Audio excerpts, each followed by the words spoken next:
Good morning. Welcome to the Maryland Public Service Commission. Today we have a public briefing in docket number PC44 by a number of economists at the Brattle Group. Several years ago, the Commission approved a pilot time of use program for our larger utilities, including Baltimore Gas Electric, Delmarva Power and Light, and Pepco. Those utilities contracted with the Brattle Group to do a study of the 2-year time of use rate pilot program, which began in June of 2019 and will run through April of 2021. On September 15th, the Brattle Group released a very detailed report and study that they prepared for the utilities, showing the results to date of the time of use pilot. The period is a 1-year period from June of 2019 to this past May. That period includes the effects, several months of the effects of the pandemics, and has revealed some very unique and interesting trends. Today, we'll have those economists make a presentation to the Commission, and then we'll have an opportunity to engage in some discussion and ask questions of the professionals at the Brattle Group. With that, I will turn it over to the Brattle Group. Good morning, Dr. Faruqi. Thank you very much, Mr. Chairman. It's a pleasure to be addressing the Commission under these very interesting pandemic circumstances. I hope our connections work out. If I could ask you a question, how much time do we have for the conversation? We have 1 hour allotted for the conversation. We'll need to end at about 12:25. If you could keep your presentation to approximately 30 to 35 minutes, that would allow sufficient time by the questions from the commissioners. Excellent. That'll work out just well. Let me introduce our team. So besides myself, we have Sanam and Nick, as you know, who have worked assiduously on the report. It has really been an incredible project for us, only in part because of the pandemic constraints that kicked in. In large measure, as you know, these 3 pilots were unique in many respects. In particular, the most noticeable aspect of these pilots was the fact that there was a separate track for low and moderate income customers, or LMI customers, that distinguished them from all other customers. So one of the big challenges was to be able to recruit enough customers to make sure we have meaningful conclusions to offer. The second challenge was to compare the results of those 2 groups with each other and see if they are really different, as some people thought they might be, or somewhat similar. And then, of course, the pandemic came along, and that was totally an unanticipated event. It was not built into the design of the pilot. Actually, it was not built into the design of anything in the United States. It caught all of us by surprise. So those 3 challenges lay in front of us as we began the work. The third one came halfway into the work. And as you have seen from the report that was submitted to the Commission, the results are incredibly encouraging. We have shared them with several other groups around the country. They have drawn a lot of attention. And to make the most efficient use of time, what we will do is have Sanam lead the presentation, and I will chime in as needed. And of course, then we will turn it over to you and the commissioners for questions. So with that, I'm going to hand it over to Sanam and mute myself. I'll chime in as needed. And Nick, feel free to do that as well. Thanks, Ahmed. Good afternoon, Mr. Chairman and commissioners. So let me make an attempt to share my screen. It's easier said than done. Let's see if it works. Can you all see my screen right now? Yes, we can. Okay, excellent. Okay. Yeah, so as Ahmed indicated, we are very excited about being able to share the impressive results coming out of the first year of PC44 time of use pricing pilots. But we figured we would start with this chart that many of you have probably have seen in the past. This is Amit and I have started to put together maybe 10, 12 years ago with the small number of pricing pilots that were being implemented. And over the years, we kept track of all these pricing pilots and programs and put together a really large database of time varying pricing programs. And the picture is very clear based on this chart that the customers respond to price signals. Yet the deployment of price signals, pricing programs is very limited still in the United States. Only 4% of the customers are on some type of time varying rates. And for the longest time, metering was the barriers, but that barrier is being addressed pretty rapidly. And Maryland is one of the leading states that deployed AMI early on, as you all know. So when the Maryland Commission has proposed time of use pilot and instructed utilities to work on to design this pilot with the work group. Some groups said, "Oh no, yet another time of use pricing pilot." But I think this pilot and program has proven them wrong because it had a lot of unique features and aspects and very careful design that we think will really move the ball forward in terms of the robust evidence on the time varying pricing space. So just a brief refresher on the pilots. BGE, PEPCO, DPL are implementing time of use pilots that will run for 2 years. The customers began transferring to the rates, TOU rates, in April 2019, and the pilot will run through April 2021, but customers will have the option to remain on the rates until April 2022, unless Commission decides to make these rates permanent, for those customers, and as well offer it to the broader population. In this pilot's peak to off-peak rates ratios is very pronounced. They varied from about 4:1 to 6:1 across the joint utilities, and the peak hours vary by season. In the summer, during the summer weekdays, defined as June through September, the peak window was hour ending 15 through 19, so 2 p.m. through 7 p.m. And in the non-summer months, defined as October through May, 31st, the peak window was hour ending 7 through 9, or 6 a.m. through 9 a.m.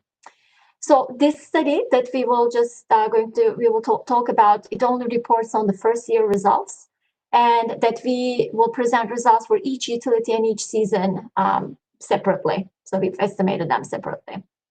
And again, I'm not going to talk too much about this, but this is essentially the timeline of the pilot programs. 2 year officially, if the pilot will run for 2 years, another year for customers to be on the pilot if they choose to do so, on the race to choose to do so. We are at this point right now. We've concluded the year one evaluation, and we've started to get the data from the joint utilities for the past summer. So we will slowly initiate our second year analysis. So these are the unique features that I've just mentioned that really separates and puts PC44 pilot apart from other time of use pricing pilots. First of all, it was designed in a very collaborative work group setting with various stakeholders. That process was very impressive. Every detail of the pilot was carefully thought through, and the decisions were based on consensus. Another unique feature of these rates is that they apply to generation, transmission, and distribution, and not just to the generation component of the rates, as is often the case with prior time of use pricing pilots. So a very large portion of customers' bill is subject to the time of use rates. As I mentioned, the rates had sizable peak to off-peak ratios. Oftentimes you see these time of use rates and they have very muted peak to off-peak ratios, and the customers really don't tune into these programs because the signals are not strong enough. So in these pilots, the peak to off-peak signals were very strong. And another great attribute is that peak periods are relatively short, that it doesn't become too onerous for customers to respond to these prices. And for us, for those of us in Brattle, we were most excited about having a separate treatment cell for the low and moderate income customers. So in other words, by carefully sizing up the low and moderate income group sample, that we were able to estimate the impacts from these customers in a statistically significant way. Oftentimes, other pilots have only looked at these customers after the fact, and unfortunately, the sample sizes were not favorable to be able to conclusively say, yes, LMI customers are equally responsive, or no, LMI customers did not respond to these rates. In the PC44 pilot, the picture is very clear regarding LMI customer response. If I can make just a couple of side comments here, I think these are really important points. The first point is the differential between peak and off-peak is significant, as you mentioned, between 4 and 6. Usually it has tended to be around 2 to 1, sometimes even 1.5 to 1. And what that does is it doesn't create any savings opportunities for the customers. Some of you might recall that Puget Sound Energy ran a big full-scale deployment of time of use rates back in the years 2001, 2002, and their differential was just 30% between peak and off-peak. The messaging was shift your usage to off-peak, you'll get savings, but there's hardly any differential, so how will you save? Now, some people object to these high differentials because they say, oh, peak is very expensive, people won't like it. But the flip side is the off-peak is where the discount occurs. So I was really happy to see this work group process allow us to offer a significant differential. And then the other point about the low and medium income customers, I believe that's very important because many groups around the US feel the time of use rates are not a good idea because they contend that they will harm LMI customers. And this pilot really, that I guess the biggest contribution to the knowledge that we have as a profession on time of use rates is that LMI impact being differentiated, being measured statistically, and being shown as being large and robust. So back to you, Sanam. Great, thanks, Ahmed. So yeah, a few other attributes that I want to highlight. As you all know, these pilots are opt-in, that the customers opt into these rates. It's their voluntary participation. But these rates were offered to a randomly selected group of customers. And then another group of customers who were not on the rates were matched to the treatment group of customers to be able to do the measurements in a way to minimize the differences between these two groups. So it's called quasi-experimental design, and this was the approach used in the pilot. And another really interesting and exciting attribute of the pilot was that work group decided that the customers targeted for recruitment would be provided a personalized estimate of their potential savings under the TOU rate based on their load profiles from the previous year. Again, this is a unique element as well. In most pilots, customers basically make a decision based on their gut feelings. But in this pilot, the customers knew how their bills could have changed if they didn't change their usage or if they reduced their peak by 5%, 10%.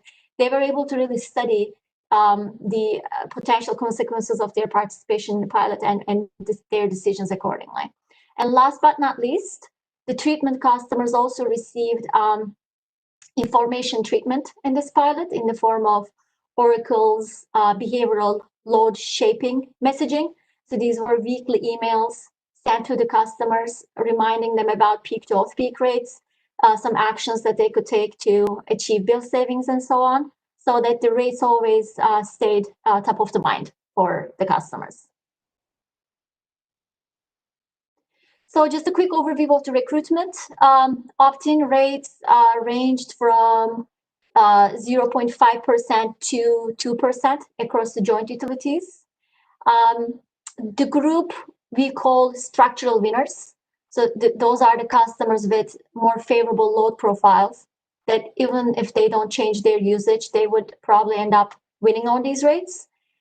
We saw that they were more likely to enroll So this is the second rectangle I'm pointing. Those were more likely to enroll in a program compared to the non-savers without the load shift.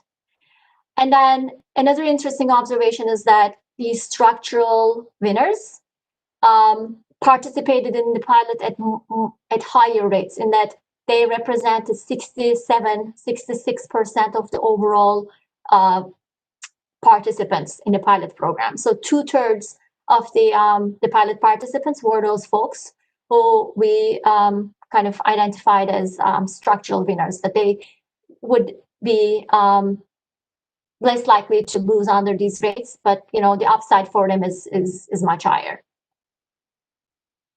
And then that ratio, interestingly, was similar between LMI and non-LMI enrollees, that the 2/3 of the both groups were structural winners. Attrition was higher than we expected during the first year. Our original sample size calculations assumed roughly 15% attrition.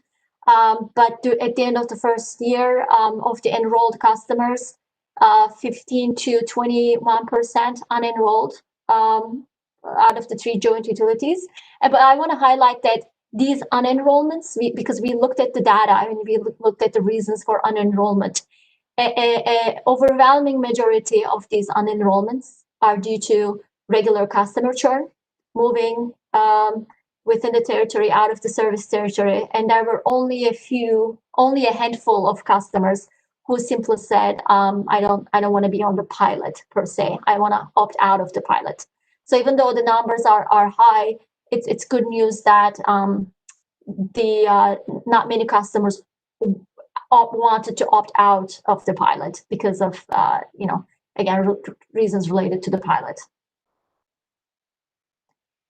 So we took multiple cuts at the results. So because the data coming out of the pilot is just so rich, we have 3 joint utilities, we have 2 customer groups, we have summer and winter seasons, and like Ahmed said, through the end of the first year, we have been thrown another wrench, namely COVID. So we got to look at the impacts of COVID on customers' responsiveness, and we've also looked at the impacts for various subgroups, such as net metering customers, customers with different usage levels, high, medium, and low, and structural winners versus others, because that was very interesting for us to really find out, okay, given that 2/3 of the customers participating are structural winners, like what do they do? Do they just sit back and relax, or do they actually work really hard to be able to save under these rates? And then we've also looked at the bill impacts associated with the pilot. So let me just a quick comment on structural winners. That's another myth that we had to fight in this analysis. People call them free riders, which I think is not accurate, because they're actually causing less cost on the grid because they have favorable load shapes. So then the hypothesis is, why would they do anything? They're already coming out ahead without doing anything. So that was another interesting hypothesis, just like the LMI hypothesis, that LMI customers don't respond, and number 2, the structural winners don't respond. So we were, in a sense, testing each of these hypotheses one at a time. And finally, none of the other pilots in our 4 decades of analysis, 4 decades for me and 2 decades for Sanam, have had to deal with the pandemic. Once in a century event descended on us. I must admit there were some sleepless nights and panic, because I thought this is the end of it. There's nothing going to come out of it. Nobody will respond. And some of you might know Ontario, the province, suspended their time of use rates, which was the default TOU rate. The premier intervened. Who's going to stop him? Not the Ontario Energy Board of Utilities. So it was almost like a movie with Matt Damon starring in it. So back to you, Sanam, as to how the movie ended. Right. Okay. So movie is off to a great start. So what I'll do is I'll first go over the summer impacts, and then I'll move on to the non-summer impacts, and then you will see the similar charts for the rest of the presentation. So I want to just explain a bit about this chart. So we've grouped the impacts by LMI, non-LMI, and all treatment customers, and within each panel, that we have BGE demonstrated by the navy color, PEPCO by the teal color, and DPL by the yellow color. And for each bar, we have these red arrow bars. So that basically shows the confidence interval associated with the impact. So for instance, for BGE, 8.1% is a point impact, and that the red bar shows the confidence interval and shows that the impact is statistically significant. So just figured I'd explain these charts because you'll see the same structure as we go through. So, okay, so summer weekday peak impacts. For all three utilities, we detected economically and statistically significant peak load reductions on weekdays. LMI customers see peak load impacts ranging from 8% to almost 14%. And non-LMI customers see peak impacts of ranging from 12.4% to 17.3%. And for the combined sample, so when we look at all customers together, impacts range from 10% to 15%. So these are great results, but we also have tested whether the LMI impacts can be statistically distinguished from that of non-LMI customers, and we found that they couldn't be. So effectively, LMI customers responded equally or similarly to the non-LMI customers, which was the first important finding. So then we move on to summer weekday off-peak and conservation impacts. So this was our first surprise here. Usually what we expect to see is as customers reduce their peak usage, that they shift some of that usage to the off-peak periods. And then we would expect to see increased usage during the off-peak periods. But when we looked at the data, there was a very consistent pattern that the treatment customers did not increase their off-peak consumption. So, and that we also saw slight reductions in their off-peak consumption, but they were not statistically significant. So any gray bar would tell you that the impact is not statistically significant. So there was one surprise. And on the other hand, we've also looked at the conservation impact on weekdays. So the peak and off-peak impacts were load shifting related, but we also look at, okay, whether these customers conserved energy as a result of being on these rates. And we found that the conservation impacts were in the range of 2.8% to 5%. And then again, results did not differ statistically significantly between LMI and non-LMI customers. So, you know, again, these are very impressive. And our hypothesis about the not having any off-peak rebounds or increase is that, you know, the customers were getting the behavioral load shifting emails, the information treatment. And so they perhaps tuned really into those messages and sort of ended up conserving a lot more than they would have otherwise done. And unfortunately, this is merely a speculation at this time because the behavioral load shifting did not have its own treatment cell. It was combined with the pricing treatments. So we're not really able to isolate the impact of the information treatment from the pricing treatment. So again, that's just one hypothesis, and hopefully when the survey results are done, that we could get more insights into how customers were thinking. If I could just clearly interject, Sanam, just to clarify something for the commissioners and other people on the call. The impacts that we're presenting here are relative to the control group. So this is not just, if we go back to the previous slide, we're not saying that LMI customers, the absolute load reduction was between 8.1% and 13.7%. That's relative to the control group as well. So it's closer to a causal impact as opposed to kind of just chance. It's a great clarification, Nick, thanks. So yeah, I mean, recap, summer impacts were quite impressive. I'm not going to go over all the numbers again, but one thing that I want to mention is that in addition to estimating the peak impacts and the conservation impact, we've also estimated substitution price elasticities. So this basically shows the degree to which or extent to which the customers shift their usage from the peak period to other periods.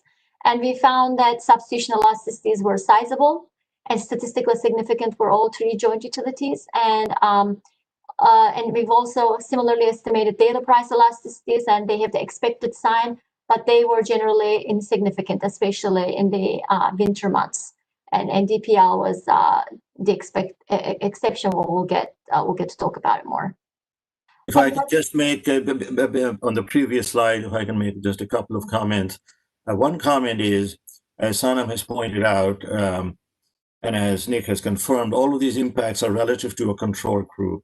So these are actual causal impacts, as was mentioned. And in particular, I think what differentiates some of these results from previous pilots, and as Sanam mentioned, there have been more than 350 experimental treatments around the globe with various kinds of time of use rates, is the fact that these pilots are showing conservation between 2.8 and 4.9%. So you could say roughly 3.5% conservation.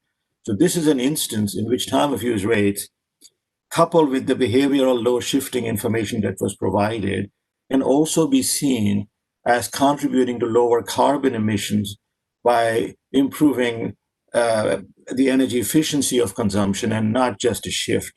I think that's really interesting and intriguing.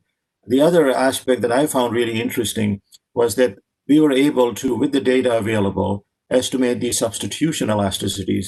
A lot of pilots don't bother to go there. They just estimate the impact and no elasticities. The nice thing with elasticities is that you can do what-if simulations. What if the future rates were not like the ones in the pilot with a 5-to-1 ratio, but they had a 3-to-1 ratio or maybe a 7-to-1 ratio? What would those impacts be? Well, we have the model now that you can use to do those what-if simulations for rates other than the ones that were actually tested. So it's a very powerful tool that will come out of these pilots when all is said and done. So back to you, Sanam. Great, thanks, Ahmed. So after estimating the peak impacts, summer peak impacts, what we've done is we've plotted PEPCO's, BG's, and DPL's summer peak impacts on our database of the pricing and dynamic pricing program impacts, and we found that these 3 dots fit in very nicely with the other evidence and other programs that we've followed, evaluated elsewhere. So there's a great consistent picture here. Similarly, we plotted Maryland substitution elasticities with those programs that have estimated those price elasticities, and like Ahmed said, there are not many of them, but as you can see, they are generally consistent with other substitution elasticities. Similarly, we've plotted the daily elasticities, daily demand elasticities. Information there is even much more sparse, but at least for the summer months, that they are generally in the same ballpark with the other daily elasticity estimates. So all in all, very convincing and exciting picture coming out of the summer results. So let's also look at the non-summer impacts.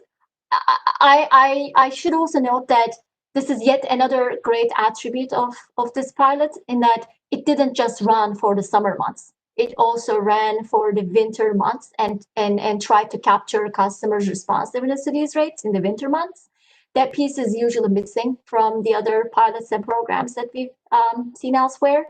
But for those that tested these rates during the winter, they typically found lower impacts during the winter months compared to the summer.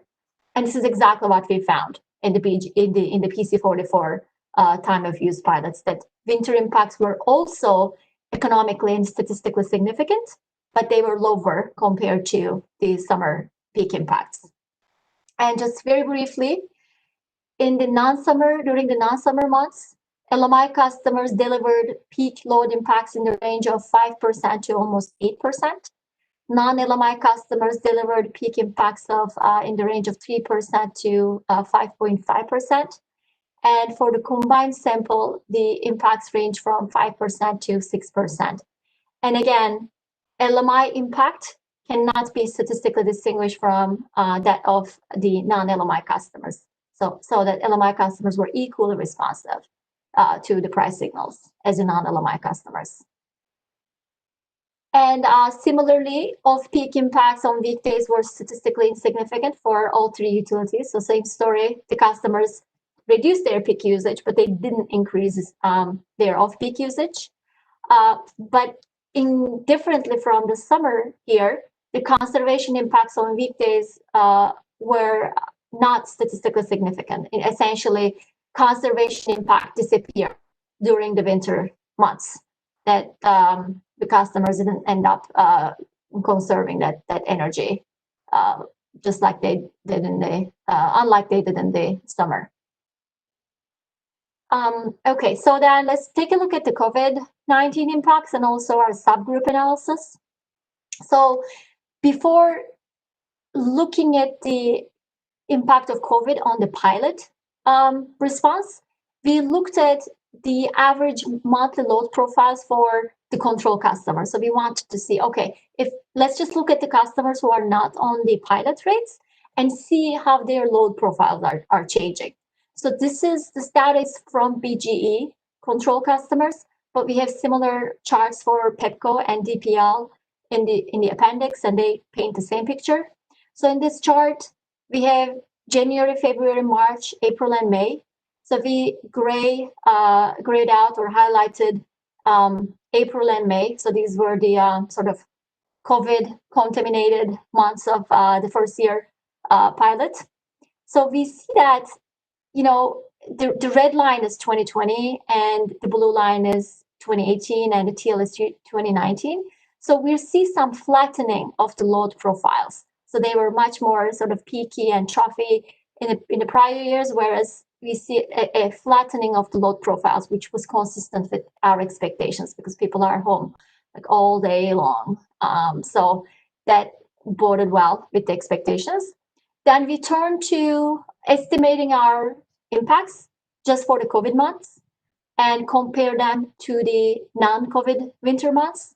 And we found that peak impacts remained largely similar compared to the pre-COVID winter period for BG and PEPCO, while they ended up being slightly lower for DPL. So to a large degree, the customers continue to deliver those savings in peak reductions during the COVID months. Again, granted, we only had 2 months of data coming from the first year analysis, so we will have I think, more conclusive picture when we analyze the second year data, but at least the preliminary evidence shows that the customers did not substantially scale back their responsiveness to time of use rates, and that they did not started dropping out of the pilot left and right. They remain on the pilot, and I believe that still continues to be the case. And one interesting finding was that so in addition to peak impacts remaining similar, the customers exhibited a larger tendency to conserve load during the COVID months. The conservation impacts ended up, the conservation tendency ended up being higher. And we attributed that to, people being home and starting their days perhaps later compared to the pre-COVID months. Because remember, in the winter months, the peak period is kind of early in the morning. So when you start your day later and start running all those, toasters and whatnot, all the things that run in the morning and heating, maybe later than the usual, that led to a larger daily price elasticity during the COVID months. And again, I really would like to mention that these are only data coming from the 2 months of the COVID. So we'll take a closer look at this in the second year of the program. So I know that we're running out of time, but we should be good because I think this is the last sort of significant block of the presentation. Like I said, we looked at the results based on some subgroups. So we analyzed the data based on customers' NEM status, usage level, and structural winner status. We found that NEM customers were equally responsive to the rates as non-NEM customers. But again, the most exciting finding for us has been that structural winners achieved peak load reductions as large as those of other customers who did not have similarly load profiles. So we basically debunked the commonly held belief that opt-in pilots will only attract structural winners, and that once on the rate, these structural winners will not respond to the prices. That has not been the case and has not been found in this pilot. Structural winners are working as hard as the other customers in responding. So I think this is my last slide. So we said, okay, the customers seem to be responding really well, but do they achieve bill savings? We found that on average, customers on the time of use rates enjoyed bill savings in the range of 5 to 10% across the 3 joint utilities. And that this result holds for both LMI and non-LMI customers. So the table on the left is bill impacts by season. So we see some sort of distribution of the bill impacts being different in the summer and non-summer months for BG and DPL. In the summer months, BG and DPL bills increased, but there were larger decreases in the non-summer months that led to net savings on an annual basis. And on the right-hand side, we have the bill impacts by the customer type. And there we look at the distribution of the bill impacts by LMI and non-LMI customers. And as you can see, both customer groups achieve bill savings, in that bill savings are not just attributed to the non-LMI customers. So to conclude, the year 1 analysis revealed that pilot participants responded to price signals and reduced their consumption in both summer and non-summer months. The results are very robust, significant in both economic and statistical terms. That by including separate treatment cells for LMI and non-LMI customers, PC44 pilot conclusively showed that LMI customers respond to price signals, just like the non-LMI customers. And non-summer impacts remained largely similar for BG and PEPCO during COVID months, while they were lower for DPL. But all 3 joint utilities revealed large conservation tendencies during the COVID months.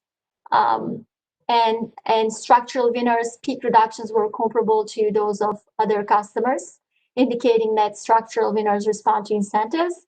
And on average, all customers on the TOU rates, including LMI customers, achieved bill savings in the range of 5 to 10%.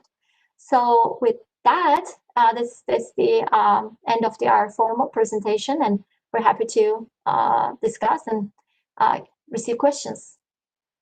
Great. Thank you, Sanam, Mr. Powers, Dr. Faruqi, for that very data-intensive presentation. When my local utility, PEPCO, was recruiting for the pilot program, I expressed interest, and I wish I was able to participate. But since I was on a retail supply contract, I was disqualified. But the benefits here look extraordinarily well. Some nice surprises, positive surprises for those who have chosen to participate in the 2-year pilot program. I'm not surprised that LMI customers are benefiting nearly to the same extent as non-LMI customers. I know there's long been a theory or proposition that TOU rates would serve as a penalty against those with lower moderate incomes. And it's clear that those folks in those income classes want to save as much as anybody else. So I'm not particularly surprised, but I'm glad that this initial data has confirmed that those trends. Let me ask you one question. We've seen a lot of positive surprises along the way over the past 12 months. Have there been any particularly negative surprises that you've seen and wish to highlight for us?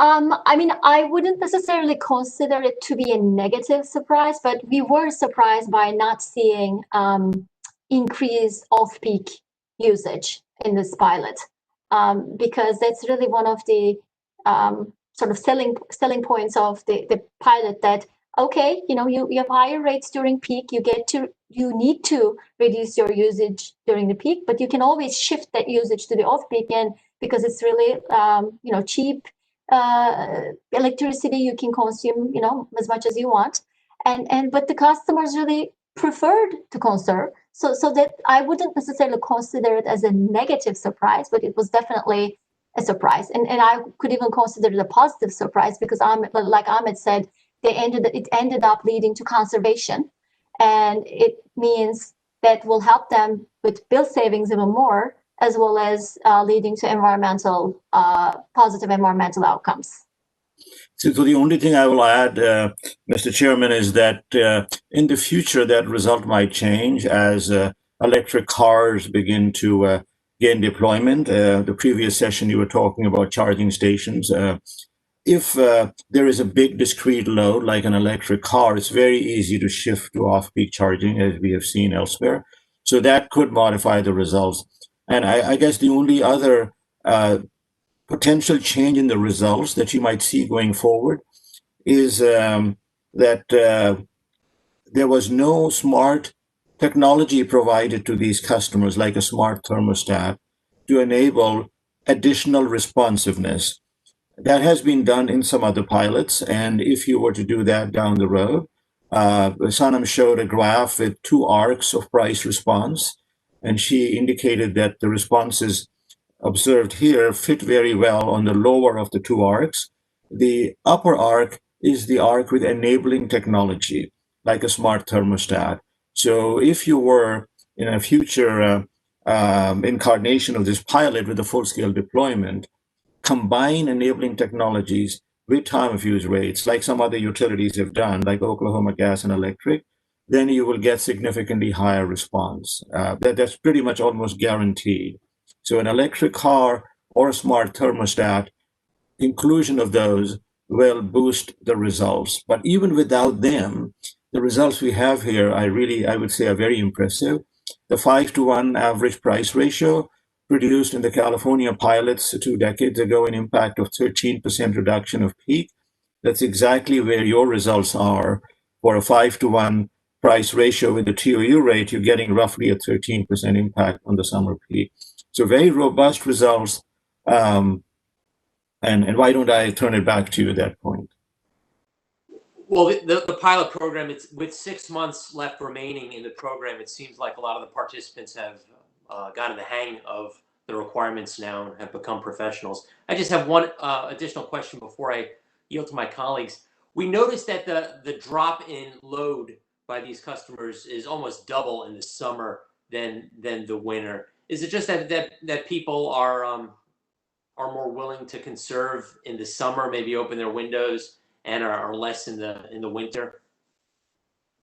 So I'll take a stab at that. Just based on other pilots, and Sanam can drill deeper into this pilot. We have seen that result just about everywhere else. It's air conditioning, which is all electric. That's a big load. You have a hot and humid climate. So I don't think they're opening their windows. That would be quite uncomfortable, I would suspect. But again, that a survey would have to bear that out. In most cases, they're adjusting the thermostat. Now, why is the impact in the winter months lower? That's because I suspect there's a lot of gas heating.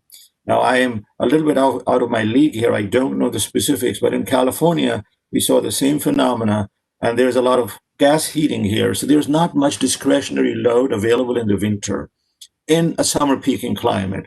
If the opposite was the case, if you were winter peaking and you had a lot of electric winter peaking space heating load, like in the Pacific Northwest, then you may see a different result. But Sanam, go ahead, please. No, well said, Ahmed. Thank you to both of you, all 3 of you. Colleagues, Commissioner O'Donnell. Thank you, Mr. Chairman. I wanted to ask about bill impacts as well.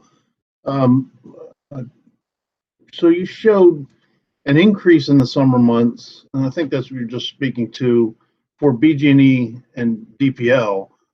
But Pepco had a very different response there. Help me understand why Pepco was so different. Yeah, so that's a great question. So we were also puzzled by it, and we had discussions with the utilities. So what's happening is all 3 utilities designed the rates to be revenue neutral. So that for average customer, that if they didn't change their usage, that they would pay the same bill. That bill neutrality ended up raising the rates in the summer months and reducing them in the winter months. more for the BGE and DPL, whereas that revenue neutrality condition basically held for both summer and winter months for PEPCO. So it's really an artifact of how the rates were designed and how the revenue neutrality translated into the changes in the summer and winter rates. So that's the reason why we see increases in the summer months for BG and DPL, and decreases in bills in the winter months that kind of more than offsets those bill increases.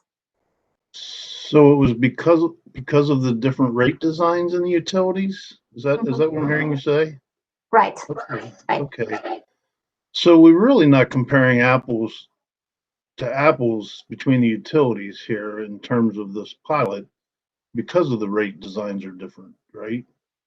Well, I think that rate designs are different because also peak to off-peak ratios are also different. So it's not like all the rate designs were exactly identical across the three joint utilities. For instance, in the summer months, BG, I think PEPCO had a 4.2 peak to off-peak ratio.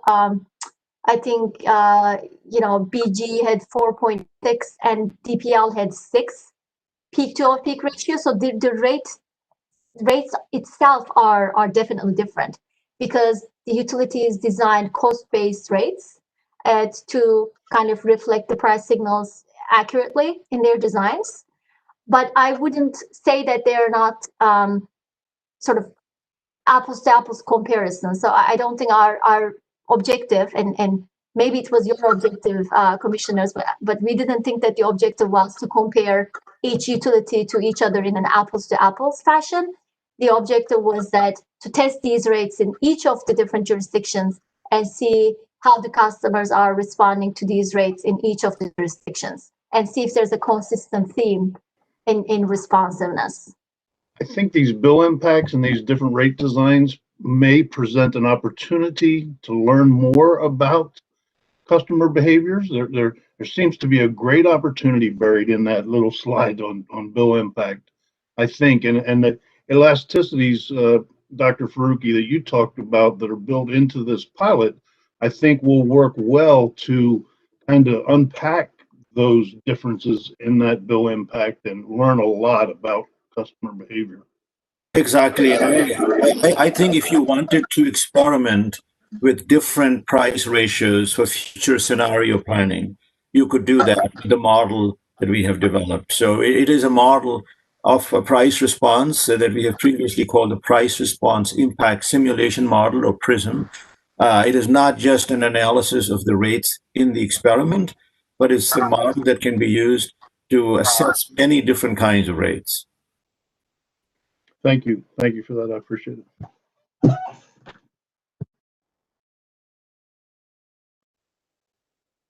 Commissioner Richard?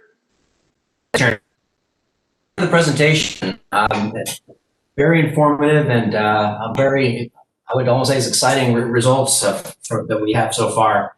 I did want to understand more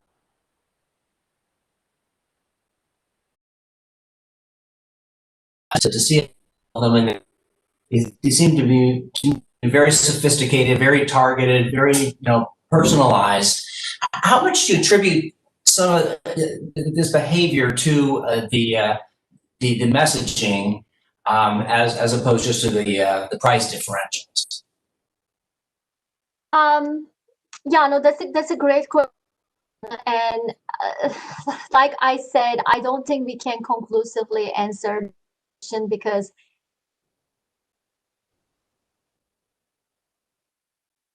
the decision work we discussed, okay, should we try to recruit one group of customers that'll just get the pricing treatment, and then maybe another group of customers that will get the information treatment, and then another group that has both. And then only in that case we can exactly tell where the impacts are stemming from. But again, based on our experience elsewhere, we think that the majority of the impact is due to price signals, because that's where customers really perceive opportunities to save. but that it really helps to be reminded or to be sort of nudged about, things to do and, consequences of behaving the way that they should according to these rates or not on a weekly basis. Really helps to sustain these impacts. So I think there was definitely a boost, but I couldn't really tell you by how much. Yeah, and if I might add, this is something during the work group process that there was, differing opinions on, and I think us at the Brattle Group, I think our instinctive preference is to vary the experiment or vary the pilot, if you will, so we could kind of tease this apart. But what we learned from the utilities was that, if there was ever to be a full-scale deployment of this, it'd be very likely that there'd be some kind of regular informational tool like this. And so in an effort to kind of replicate as fully as possible what a full-scale tool might look like, that's the way this decision came out. And my understanding, I think you just said it was a weekly communication. And again, it struck me as a very sophisticated tool. Is it a significant cost driver for the pilot or for this type of an undertaking to have that type of a messaging tool? I would invite one of the joint utility folks to chime in because we don't really have access to the cost implications of the tool.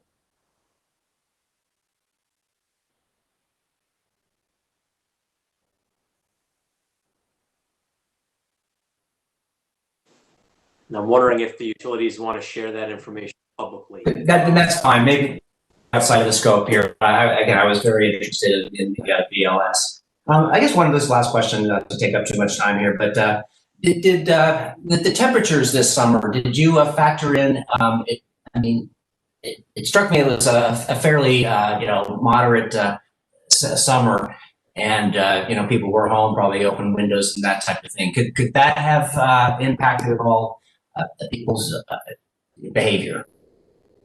Yeah, so these impacts, we do estimations through regression models, and we have a variety of controls to make sure that we can isolate the impact of these prices. And one of the controls was the temperature variable, temperature humidity index. So we normalized for the variations in the temperatures so that the impact that we get out of the pilot represents an average summer condition. And I guess if somebody wanted to look at other than average temperatures, then we can simulate that within reason. So we can say, okay, the weather was mild, as you were saying, here's what the results are with the mild weather, but then here's what the results are with average weather, and here's what the results would be if the summer was extremely hot. I think that's where the tool has the ability to expand the parameters around which the experiment is done, as opposed to just be specific to the experiment. Great. Yeah, I just wanted to know the price differential on one side, but then there's the comfort differential on the other. If they've been thrown off perhaps with an excessively hot summer, if that might have changed results and all of that. Thank you very much. This was a very interesting study. Thank you, Mr. Chairman.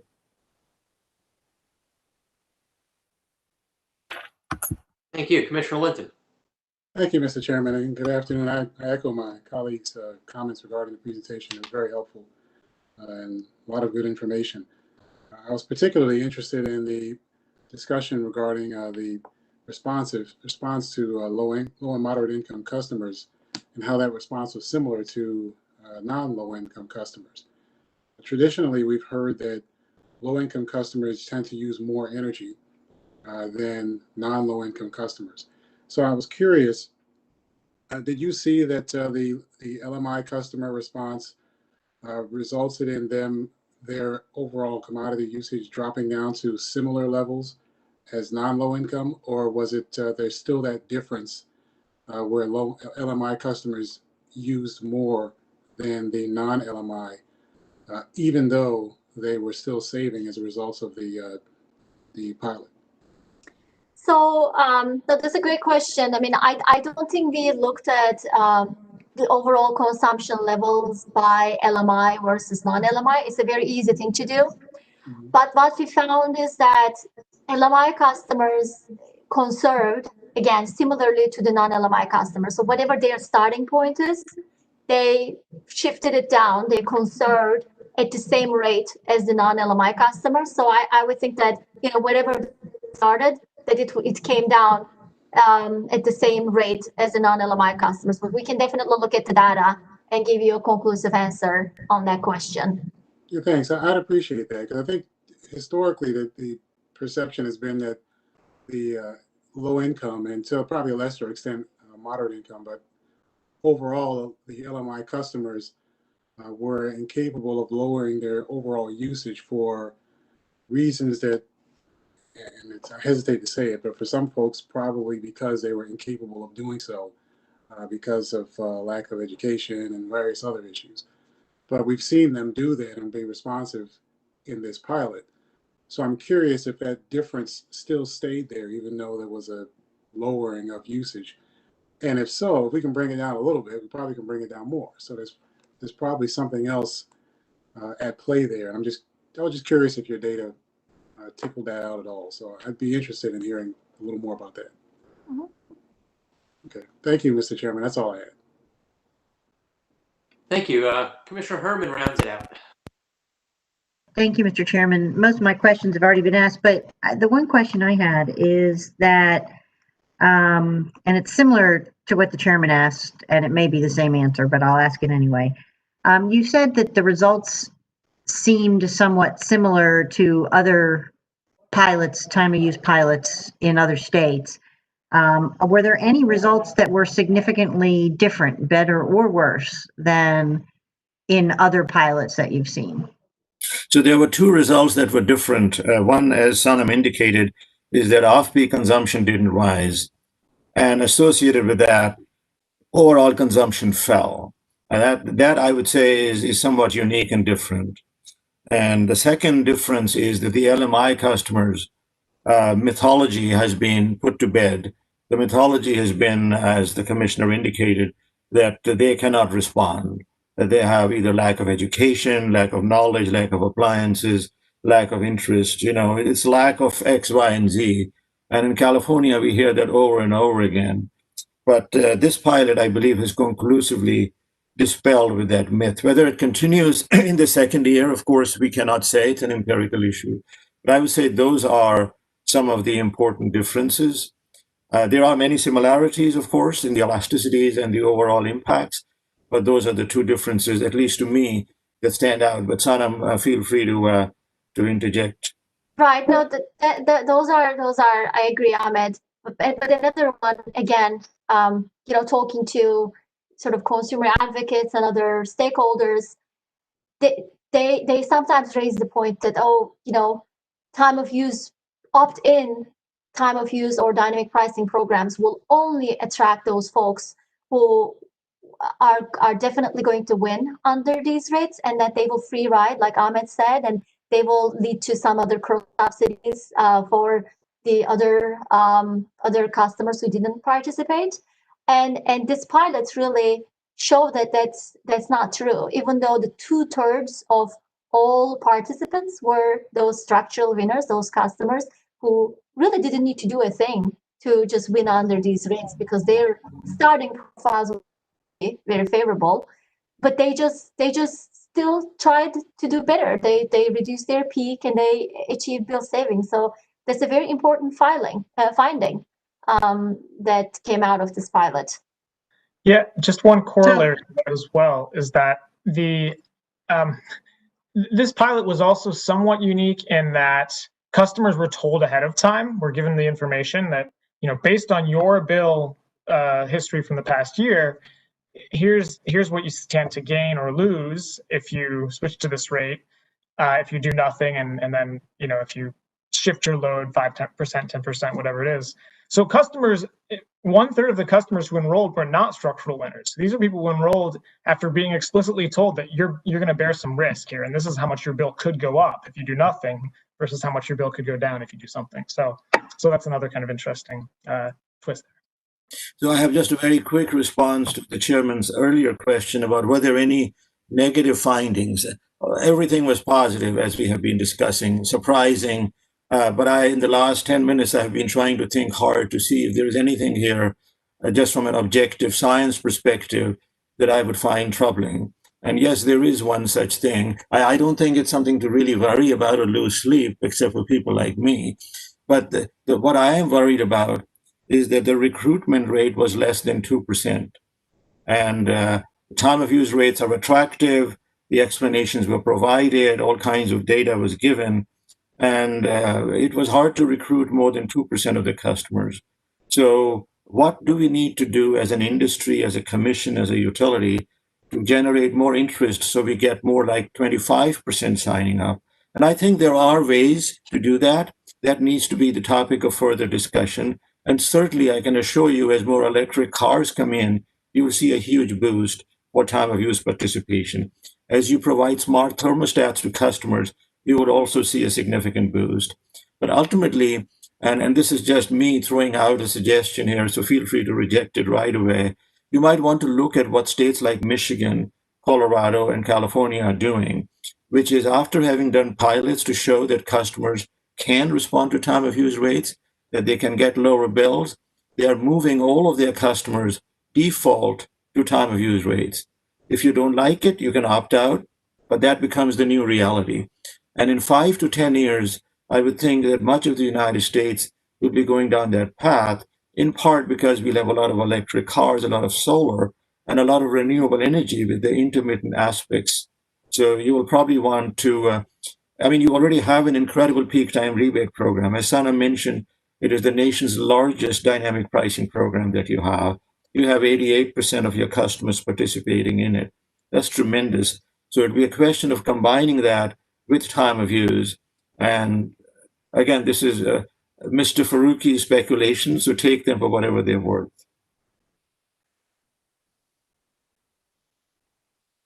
So very quickly, just when you're comparing to other studies, were those studies recent or were they 10, 12 years old? Some of them were quite recent and some were 10, 12 years old, but there are pilots going on consistently in California, in Ontario, in Michigan. So our database, the 350 pilots that Sana mentioned, it is a 2-decade database, but a good chunk of those, I would say, are in the last 10 years and a significant number in the last 5 years. Now, Sanam, you are much closer to it now than I am. Is that generally correct? No, I would say that definitely more than 80% of the data in that database is during the past 5 years. Okay, thank you. That's helpful. Thank you, Mr. Chair. Thank you. Commissioner Richard gets the last word. One more question. I was interested in the just the conservation impact. Is this something that you had anticipated or you generally found in time of use? I guess my assumption would be that people would just shift their consumption patterns. And if there is something we can learn from this, can we design a time of use program specifically to try to achieve conservation effects? So let me just respond, and I'm sure Amit and Nick will want to chime in. So based on the past evidence, we don't typically see a lot of conservation from these time varying pricing programs, because like you said, Commissioner, the objective of these pilots is usually load shifting, or these rates is load shifting. Again, this is purely my speculation, but I can see 2 factors leading to this higher conservation finding. One being the behavioral load shifting, the fact that customers are seeing these weekly emails, and even though the emails are about shift your usage, that they may have found conservation easier. They they may made some permanent changes in the way they use their electricity. So that's one. The second could be that, it's, I had another one and it just left me right now. I had a second reason. Ahmed, No, why don't no you jump in worries. there? No worries. Let me chime in. I suspect, and I have no way of proving this till we do the outreach to the customers. Sorry. Till we do that, we won't know. But my hunch is, based on a lot of research that others have done, that even though you may have a programmable thermostat and you can set it to be a certain level for 5 days of the week and a different setting for the other 2 days of the week, which are the weekend, which are off peak, a lot of people don't use all of those features of their thermostats. I mean, there are studies that only half of them even know that the features exist.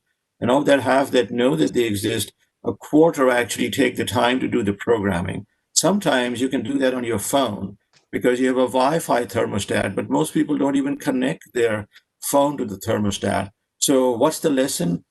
Potential lesson, I would say, and I'm telling you partly my experience as a customer. I have a smart thermostat.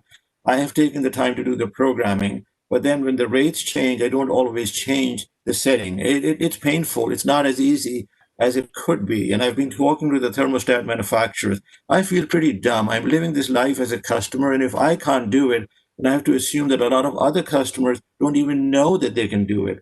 So maybe that's where the future messaging can be done, is here's how you program your thermostat. And by the way, most thermostats nowadays being sold are programmable and Wi-Fi enabled. You can't even buy an old-fashioned thermostat anymore. That's where education is needed, because a lot of the load shifting is associated with the biggest end use in the summer months, which is your air conditioner. Of course, you have things like laundry and cooking that are more discretionary. You could move those around.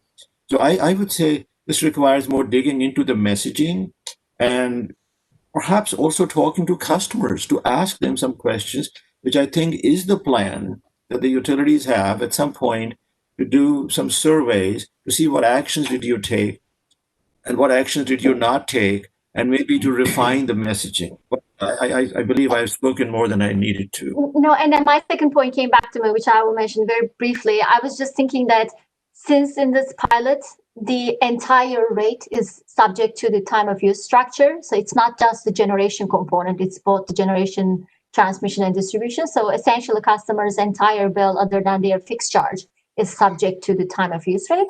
So it almost reinforces the message for a customer. So you really need to take these rates seriously, because if you don't, if you don't end up, shifting your usage or conserving or do something about like the way you use your electricity, you may end up running a higher bill. So that, again, my speculation, but it may have been one of the factors as well. Thank you. Before we close today, we have a fellow former regulator, David Littell, with us today, who is on contract and provides advice and counsel to the commission as well.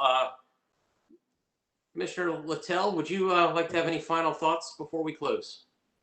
No, I mean, I agree with everything that was said. I want to commend the commission and the stakeholders and the utilities for the excellent cooperative work that's happened so far. I do have one thought for Brattle to take back and consider in their final evaluation. It occurs to me that having reviewed the pilots that are over 10 years old from the 2008-2009 timeframe undertaken in Maryland, which I believe you did for the utilities then too, there were two things that were tested then. One was the peak time rebate, which obviously the commission ultimately adopted. And the other was a time of use structure that was certainly different than the one that's being tested here. But it did have the typical conclusion that we expected, that there was a shift and not a conservation impact. In fact, not just off-peak usage went up, but overall usage went up. So there might be, since it different in time, but obviously same utilities, same states, well, perhaps not all the same ratepayers, but there might be some comparisons that you can draw on the effectiveness of the behavioral communication or not that would support your hypothesis, and I think entirely consistent with what you put forward today. So again, I often, if you all don't know this, I cite Maryland as the leading jurisdiction on the East Coast of the United States, if not the entire United States, on time of use rates and having stakeholders that can work together with the commission and with the utilities very well. So you're doing very good work in Maryland, and it's a pleasure to see it. Thank you. Thank you, Commissioner. With that, we look forward to the conclusion of the pilot program early next year, and I suspect we'll see a final report prepared by the folks at Brattle sometime next summer. So thank you again for providing us and the public this very important briefing and very positive trends. With that, today's briefing is concluded and adjourned. Have a nice day. Thank you very much. Thank you.